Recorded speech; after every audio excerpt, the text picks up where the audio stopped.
Alright, Man of Steel comes out this weekend. So what are we talking about in this channel? Hatchet.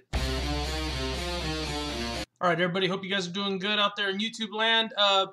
So yeah, I'm going to do a Hatchet 3-part video. I'm going to do Hatchet 1 today, Hatchet 2 towards the end of the week, and then Hatchet 3 probably at the beginning of next week. The third one comes out Friday. I'll probably have Man of Steel in there someplace in between. Alright, so Hatchet 2006 is when it came out, written and directed by Adam Green, $1.5 million budget. And it's kind of one of these films you hear a lot about. I had seen it originally when it came out. I watched it once. I've never seen the sequel, but that's all going to change this week. So Hatchet 1, what did I think about it? Well, if you haven't seen the movie, it's basically a parody of Friday the 13th. It revolves around this killer named Victor Crowley. And the story is that there's two friends in New Orleans. They go on a haunted swamp tour, and they wind up basically encountering with everybody else on the tour Victor Crowley. And Victor Crowley is basically kind of like a cross between someone from Hills Have Eyes and Jason Voorhees. The one thing we learn while we're in the swamp is some of Victor's backstory, and it's funny because his dad is played by Kane Hodder, and then Victor Crowley himself is played by Kane Hodder. And then to set up the tone of this film, the very first scene has Robert Englund in it, and it's basically kind of campy. It plays to all the stuff horror movie fans like. You know, people talk about Cabin in the Woods being this big deal. You have this movie came out way before it and does the same thing. You know, it kind of makes fun of itself. There's a lot of movies that make fun of themselves that are horror. I have never understood the big deal with Cabin in the Woods. But like I said, this one was doing it years before anyways. But what did I think about it? What was good?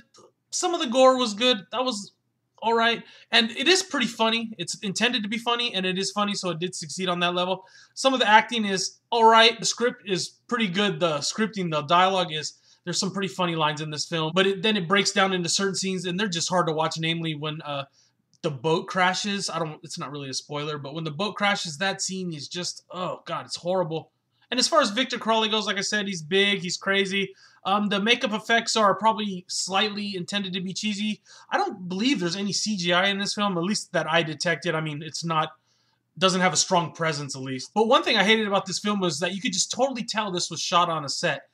I mean, every little scene, you could just tell set. And it was a really, you know, high-quality copy I watched, but it just really just looked like a set. And then combined with the slightly bad special effects, yeah, not so great at some points as far as the setting goes. And like I had mentioned earlier, some of the scenes, they just play out strangely. They just don't run smoothly, let's put it that way. So in summary, I'd give Hatchet a 3 out of 5. I know a lot of people think a lot higher of this film, but I would suggest if you haven't seen it to go watch it. I think it's a fun slasher movie. I don't think Victor Crowley is going to, you know, hold a candle to Jason in the long run, but you never know. I mean, we're into the third movie. God knows, you know, 10 years from now where we'll be. I enjoyed it for a one-time watch. If you haven't watched it, definitely check it out. But I'm only going to give it 3 out of 5 because it did have a lot of problems. The best thing going for it was that it was funny. And if you like Victor Crowley, I guess. All right, guys. I'll see you next time with Hatchet 2.